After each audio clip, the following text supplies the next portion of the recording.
बिहार का दानापुर गांव। मुखिया की बेटी कमलेश्वरी की हल्दी की रस्म चल रही थी। कमलेश्वरी अपने माता पिता की इकलौती बेटी थी। बहुत लाड प्यार से पाला था उसे मुखिया ने। बेटी बड़े घर में जाकर राज करे, यही इच्छा मन में दबाकर वो अपनी बेटी के रिश्ते की बात एक बहुत बड़े घराने में चलाता है।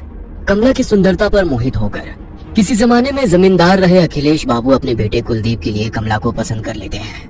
फुलवा, ये ले, ये हल्दी उपटन और पानी बेटिया के ससुराल से आया है। जल्दी से इसे हल्दी में मिला, फिर रस्म शुरू करते हैं। काकी की बात सुनकर कमलेश्वरी की माँ फुलवा जाकर बिटिया के ससुराल से आई शगुन की हल्दी घोल कर ले आती है। चारों ओर चहल पहल थी। ढोलक की थाप पर औरतें मंगल गीत गा रही थी। जैसे ही हल्दी की रस्म शुरू होती है, कमलेश्वरी जोर जोर से चीखने लगती है। ये क्या लगा दिया मेरे पूरे बदन में? ऐसा लग रहा है जैसे किसी ने खाल खींच ली हो। बहुत दर्द हो रहा है माँ। कमलेश्वरी के जोर जोर से चिल्लाने पर उसको हल्दी लगा रही औरतें उसे ले जाकर पानी से उसका सारा शरीर धोने लगती है। हाय राम, ये क्या हो गया मेरी बिटिया को? ऐसा लगता है जैसे किसी ने कांच पीसकर हल्दी में मिला दिया हो, लेकिन कौन करेगा ऐसा काम? कमलेश्वरी के बदन पर जहाँ जहाँ हल्दी रगड़ी गई थी, वहाँ पर लाल धब्बे हो गए थे। दर्द से दुल्हन बुरी तरह छटपटा रही थी और उसकी माँ और बड़ी माँ उसके घाव पर मलहम लगा रही थी। छोटी, मुझे तो ये कोई सामान्य घटना लगती है। अरे घर में बाहर का है कौन? ऐसे कौन बेटिया की हल्दी में कांच मिला गया? कोई छोटी मोटी बात है क्या? अरे वो तो शुक्र है कि मुंह पर नहीं लगाया था, वरना पूरा चेहरा बिगड़ जाता बेचारी का। मेरा तो दिमाग ही काम नहीं कर रहा है जीजी। कौन हमारी कमला से जलेगा? इसने क्या बिगाड़ा है किसी का? शादी ब्याह का माहौल था। दोनों देवरानी जेठानी वैसे तो इस घटना से अंदर तक डर गई थी, लेकिन फिर भी इस समय कुछ भी सोचने के लिए उनके पास ज्यादा समय नहीं था। 2 दिन में कमला की शादी थी। घर में ढेरों मेहमान जमा थे। उनके खाने पीने की व्यवस्था करने के अलावा दोनों देवरानी जेठानी को तमाम रस्में पूरी करनी थी। इसलिए इस बात को यहीं दबाकर वो शादी की तैयारियों में जुट जाती है। अगले दिन सुबह, माँ, कमला के ससुराल से शादी का जोड़ा और शगुन आया है, जाओ जरा देखो तो। एक बड़ी सी गाड़ी से 2 नौकर जैसे दिखने वाले आदमी गाड़ी से नीचे उतरते हैं और बड़े से थाल में लाल रंग के कपड़े से ढका हुआ शादी का शाही जोड़ा और गहने कमला की माँ फुलवा को सौंप देते हैं। बड़ी माँ ने संदेश भिजवाया है, शाम के समय दुल्हन को यही खानदानी जोड़ा और गहने पहनकर तैयार होना है। और हाँ, उन्होंने खास एक बात का ख्याल रखने के लिए हिदायत दी है कि इस जोड़े पर किसी की भी बुरी नजर ना पड़ने पाए। वो काली नजर और अपशगुन जैसी बातों पे बहुत यकीन करती हैं, इसलिए खास तौर पर इस जोड़े को एहतियात से रखने को कहा है। आप फिक्र ना करें, कमला और उसका ये जोड़ा अगले 2 दिनों के लिए हमारी अमानत है। हम पूरा ख्याल रखेंगे। फुलवा वो बड़ा सा थाल लेकर तेज कदमों से अपने कमरे में जाती है और एक बड़े से संदूक को खोलकर पूरा थाल ऐसे ही उसमें रख देती है। पूरा दिन शादी का भाग दौड़ में बिताने के कारण फुलवा को याद ही नहीं था कि उसने कमला को उसके ससुराल से आया जोड़ा दिखाया ही नहीं है। अगले दिन दोपहर 4 बजे, फुलवा, अरे कमला को तैयार करने का समय हो गया है। इसके ससुराल से जोड़ा आया था ना, कहाँ रखवाई हो? जाओ ले आओ। चूड़ी पहनाकर हम शगुन कर देते हैं, उसके बाद इसकी सहेलियां मिलकर उसको सजा देंगी। मेरे तो ध्यान से ही उतर गया है जीजी। एक बार खोलकर देखा भी नहीं मैंने कि उन्होंने क्या क्या सामान भिजवाया है। फुलवा तेजी से पल्लू अपनी कमर में खोसते हुए अपने कमरे में जाती है और संदूक खोलकर वो थाल लेकर सीधा कमला के कमरे में पहुंचती है। ए छोटी, ये क्या भिजवाया है इसके ससुराल वालों ने? अरे दिमाग तो ठिकाने पर है? ये लाल रंग के शगुन के जोड़े के साथ काले रंग की चूड़ियाँ कौन भिजवाता है? अरे ये तो अपशगुन होता है। कहने को तो इतने बड़े लोग हैं, लेकिन क्या यही समझदारी है इन ऊंची हवेली वालों की? अरे नई दुल्हन को काली चूड़ियाँ कौन पहनाता है भला? हाँ जीजी, ये सब मैं क्या जानूँ। अब इसके ससुराल से आया है तो मैंने तो ऐसे का ऐसा ही उठाकर संदूक में बंद कर दिया था जीजी। अब हो सकता है बड़े लोग हैं, उनके कुल में कोई परंपरा हो नई दुल्हन को काली चूड़ी पहनाने की। अरे आधी जिंदगी बीत गई है हमारी, हमने तो कभी नहीं देखा कि किसी दुल्हन के लिए ससुराल से काले रंग का जोड़ा या चूड़ियाँ आई हो। अरे शादी सिर्फ उनकी बहू की नहीं हो रही, अरे हमारी बिटिया की भी हो रही है। मैं तो कहती हूँ कि काली चूड़ी को हटा दे और लाल चूड़ी पहनाए इसे सुहाग जोड़े के साथ। अरे नहीं जीजी, वो जो नौकर आए थे ना इस जोड़े के साथ, वो खास तौर पर कह गए थे कि छोटी बहू जी को यही जोड़ा पहनाकर तैयार करना है। कमला की माँ की बात सुनकर उसकी जेठानी कमला के हाथों में वही काली चूड़ियाँ पहना देती है। कमला के ससुराल से आया हुआ लहंगा बहुत ही शानदार था। लहंगे को देखकर ऐसा लगता था जैसे किसी रानी महारानी की पोशाक हो। जैसे ही कमला की सहेलियां दुपट्टा कमला को पहनाने लगती है, तभी एक सहेली जोर से चीखती है, और वो 2 कदम पीछे हट जाती है। क्या हुआ मीना, तू चिल्लाई क्यों? हाँ, ये देख, तेरे दुपट्टे का एक कोना गायब है। ऐसा कौन करता है? इस तरह का कटा फटा लहंगा दुल्हन को कौन भिजवाता है? कमला की सहेली की चीख सुनकर फुलवा एक बार फिर दौड़ते हुए बेटी कमला के कमरे में आती है और जैसे ही वो दुपट्टे का कटा हुआ कोना देखती है, अपना माथा पकड़ लेती है। हाय राम, ये क्या अपशगुन हुए जा रहे हैं? मुझे तो समझ ही नहीं आ रहा। भगवान, ऐसी क्या भूल हो गई है हमसे? पता नहीं इस कमला का ब्याह शांति से निपटेगा या नहीं। अरे माँ, जाने दो ना, जिसने सिला है उसी से गलती से कट गया होगा। और ये माधुरी है ना, ये ऐसे पहनाएगी कि ये हिस्सा नजर ही नहीं आएगा। बेटा बेटा, गलती से कटता तो ऐसे ना करता। तेरा दुपट्टा देखकर साफ समझ में आ रहा है कि किसी ने जानबूझकर इसका एक दुपट्टा काट कर निकाला है। अरे माँ जी, ऐसा क्यों करेंगी? और ऐसा तो हो नहीं सकता कि यहाँ भेजने से पहले उन्होंने लहंगा देखा ना हो। जरूर दर्जी से गलती से कट गया होगा। फुलवा अपने पति के पास जाकर, ए जी, सुनिए ना, कुछ तो अपशगुन हो रहा है, कुछ तो है जो ठीक नहीं है। हम ये शादी करके ठीक तो कर रहे हैं ना? बार बार ऐसे संकेत मिल रहे हैं कि कुछ अनहोनी होने वाली है। अरे तुम औरतें बस शगुन अपशगुन ही करती रहो हर समय। इतने बड़े घर का रिश्ता ढूंढ कर लाया तेरी बेटी के लिए। नौकर चाकर राजमहल सब है उनका, और क्या चाहिए तुझे? सारा जीवन दिया लेकर ढूंढोगी तब भी ऐसा लड़का नहीं पाओगी अपनी बेटी के लिए। हाँ। पति की गुस्से से भरी आवाज सुनकर फुलवा चुपचाप जाकर मंडप सजाने लगती है। जयमाल के लिए पूरी तैयारियां हो चुकी थी। कुलदीप आकर अपने स्थान पर बैठ गया था। दूसरी ओर से कमला को उसकी सहेलियां पकड़कर मंडप की ओर ले जा रही थी। कुछ पल पहले शर्म से लाल होता उसका चेहरा धीरे धीरे बदलने लगा था। अचानक ही उसके चेहरे के हाव भाव बदलने लगते हैं और वो उसका हाथ पकड़कर लेकर आती उसकी सहेलियों को पूरा जोर लगाकर दूर धकेल देती है। देखते देखते खूबसूरत तरीके से सजे अपने बालों को नोच नोच कर वो बाहर निकालने लगती है और जोर जोर से चीखने लगती है। कमला बेटा, होश में आ, क्या हुआ है तुझे? कमला बिटिया, अरे बेटा बोल ना, क्या हुआ है? तो ऐसे क्यों चीख रही है? बोल तो। मुझे बहुत दर्द हो रहा है माँ, कुछ है मेरे बालों में, कुछ है इसमें। बेटी का इतना कहते ही उसकी माँ और बड़ी माँ तेजी से उसके बालों को खोलकर कुछ देखने लगती है। तभी बालों का एक बहुत बड़ा सा गुच्छा जमीन पर गिरता है, जिसे देखकर फुलवा की चीख निकल जाती है। बड़ी माँ कमला के बालों को देखती है तो पाती है कि सर के एक हिस्से के बाल पूरी तरह से गायब हो गए हैं और वहाँ पर एक गोल घेरा जैसा बन गया है। अरे ये कैसे हो सकता है? अरे ऐसे कैसे अपने बाल टूटकर जमीन पर गिर पड़ते हैं? किसी की काली नजर लगी है हमारी बच्चे की खुशियों को। अरे इतनी सारी बातें एक साथ होना कोई संयोग नहीं हो सकता। कमला अभी भी घबराकर अपनी माँ के गले लगी हुई थी और जोर जोर से रो रही थी। फुलवा, बिटिया को ले जाओ और जाकर इसका हुलिया ठीक करो और फिर से जयमाल के लिए लेकर आओ।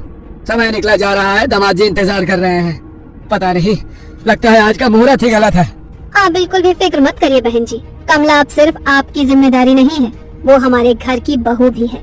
मैं समझ सकती हूँ कि उसके ऊपर इस घटना का कितना बुरा प्रभाव पड़ा है। हमसे जो संभव हो सकेगा हम वो सब करेंगे, लेकिन फिलहाल मुहूर्त निकला जा रहा है।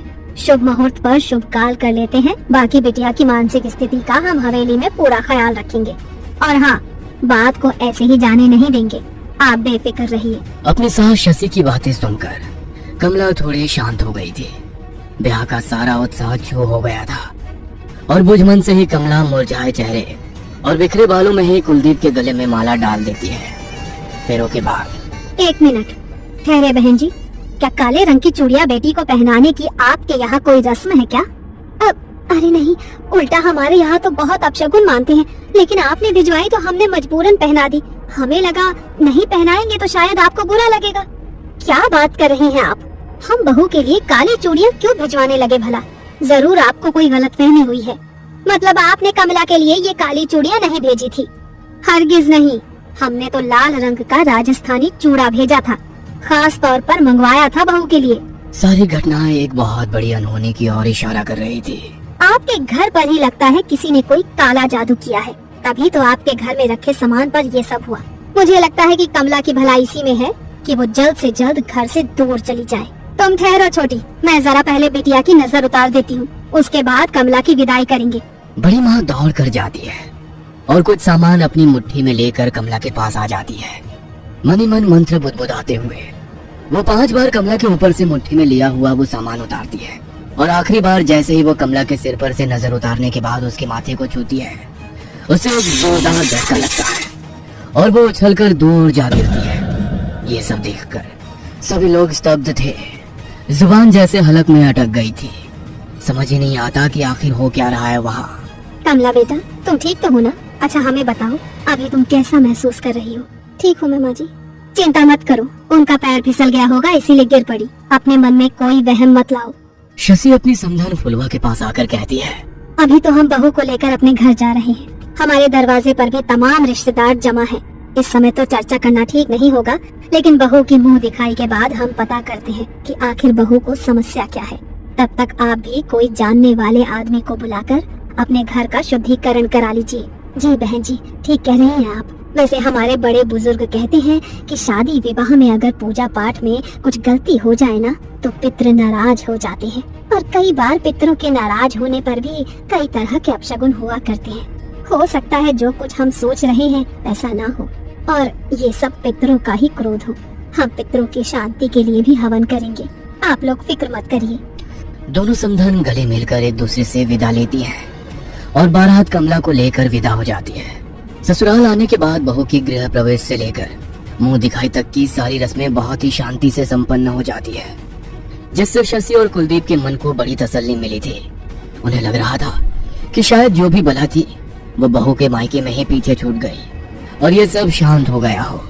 लेकिन कहते हैं ना, जब कोई बहुत बड़ा तूफान आने वाला होता है ना, तो उससे पहले एक लंबी खामोशी होती है। पिछले भाग में आपने देखा कि मुखिया की बेटी कमलेश्वरी, जिसे प्यार से सभी कमला कहा करते थे, उसकी शादी एक बहुत बड़े घराने के लड़के कुलदीप से तय होती है। घर में शादी की रस्में चल रही होती है कि अचानक एक के बाद एक अपशगुन होने लगते हैं। कभी कमला के शादी के जोड़े में रखी चूड़ियां लाल से काली हो जाती है, तो कभी शगुन की हल्दी लगाने से कमला लहूलुहान हो जाती है। धीरे धीरे कमला के साथ होती है घटनाएं गंभीर रूप लेने लगती है, जिससे कमला के मायके और ससुराल दोनों और अफरा तफरी मच जाती है। इसी अफरा तफरी के बीच किसी तरह कमला के फेरे पड़ते हैं और वो ब्याह कर कुलदीप के घर पहुंच जाती है। अब आगे कमला की मुंह दिखाई की रस्म थी। पूरी हवेली को दुल्हन की तरह सजाया गया था। कमला और कुलदीप का कमरा तो ऐसा लगता था जैसे फूलों के बगीचों में बदल गया हो। महंगे दीपदानों से मध्यम सी रोशनी फूटकर बाहर आ रही थी। दूर दूर से मंगाए गए खास तौर से सफेद और लाल फूल कमरे की खूबसूरती में चार चांद लगा रहे थे। इतने गुलाबों के बीच भी कमला का चेहरा किसी चांद की तरह चमकता नजर आ रहा था। सब कुछ बिल्कुल वैसा ही सामान्य था जैसे कि किसी भी घर में दुल्हन के आने के बाद हुआ करता है। पूरे घर में खुशी की लहर दौड़ गई थी। कुलदीप और कमला के नए जीवन की सुखद शुरुआत हो चुकी थी। धीरे धीरे एक सप्ताह बीतने को आया था। कमला के हाव भाव व्यवहार एकदम सामान्य था।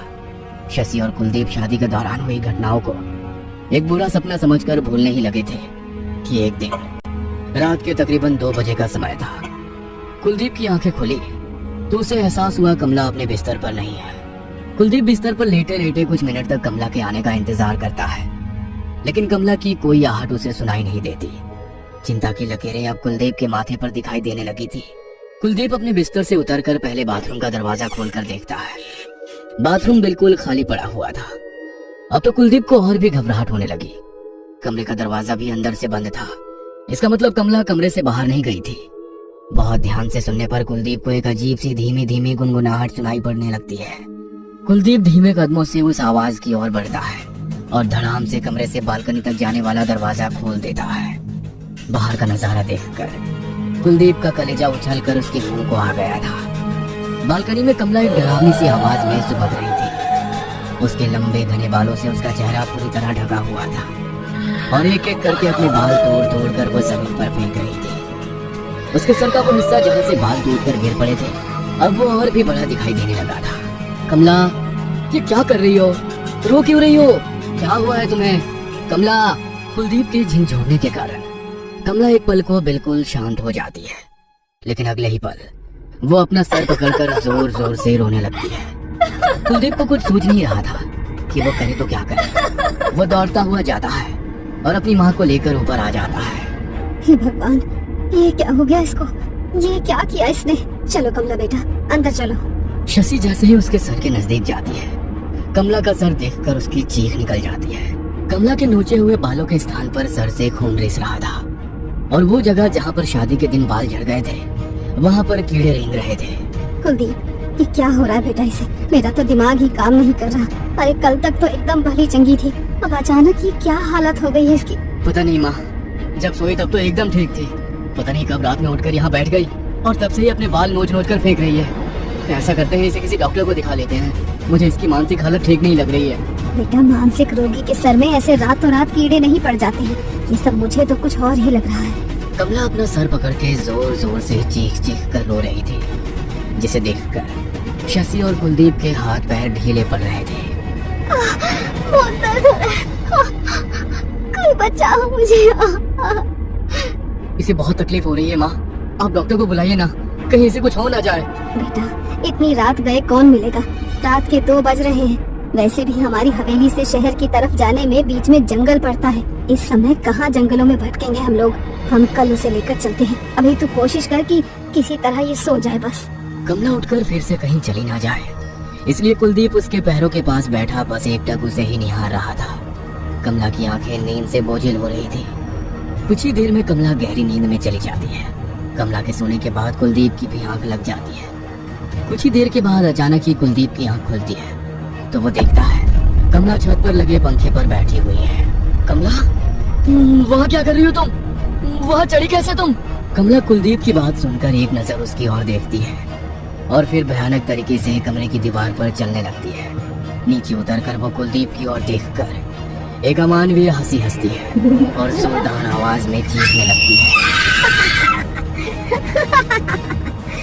खाना, मुझे खाना चाहिए, बहुत भूख लगी है। मांस खाना है मुझे, कच्चा मांस। कमला की बात सुनकर कुलदीप एक बार फिर अपनी माँ को आवाज लगाता है। हे भगवान, ये सब क्या हो रहा है?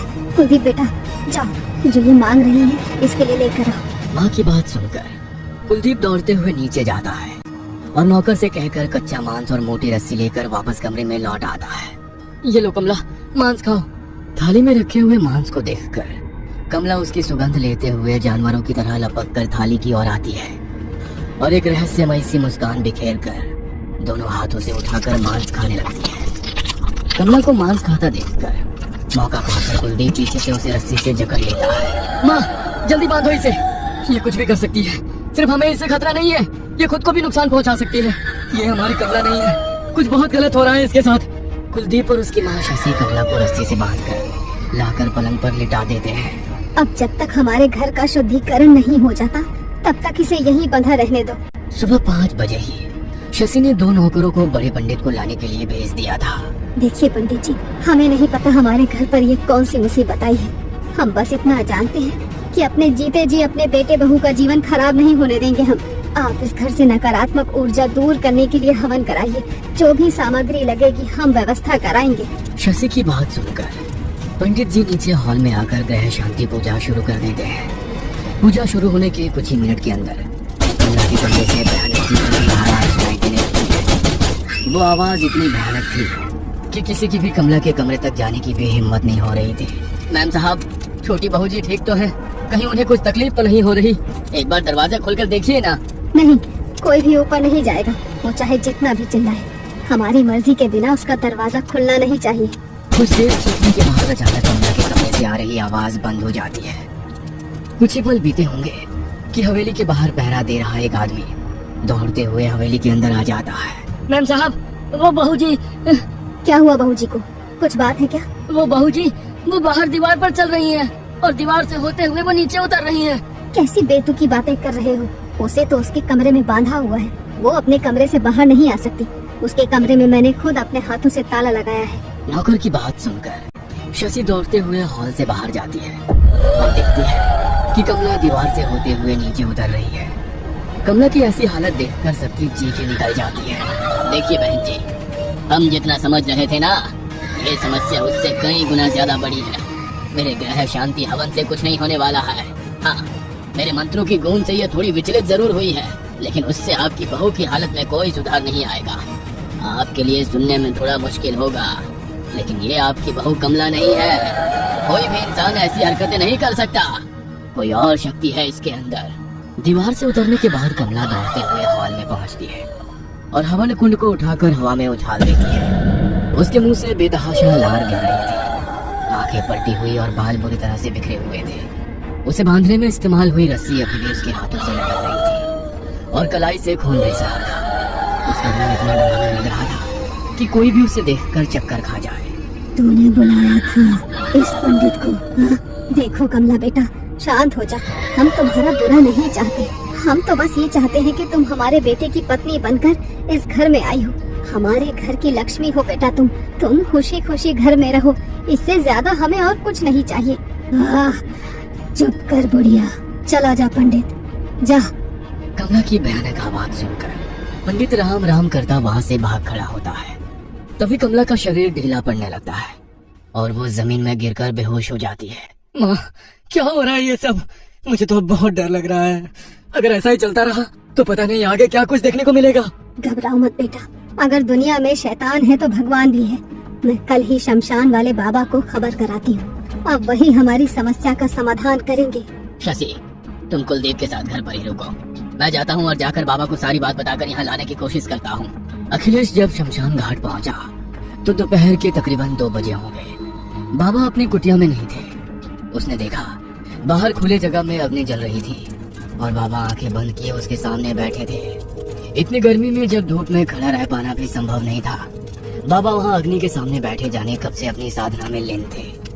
अखिलेश कुछ देर तक हाथ जोड़कर वहीं बैठा रहता है। इतनी गर्मी में खुले आसमान के नीचे बैठ पाना अखिलेश के लिए बहुत कठिन हो रहा था।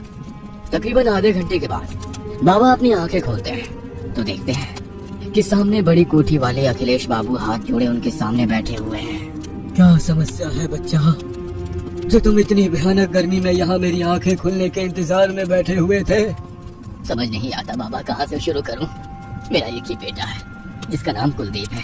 तकरीबन सप्ताह भर पहले उसकी शादी रायपुर गांव के प्रधान की बेटी कमला के साथ हुई है। हमने बड़ी धूमधाम से शादी की क्योंकि हमारे लिए ऐसा अवसर जीवन में दोबारा नहीं आने वाला था। किंतु जाने हमसे ऐसी क्या भूल हो गई कि जिस दिन से ब्याह की रस्में शुरू हुई है, हमारी बहू के साथ एक के बाद एक अपशगुन होते जा रहे हैं।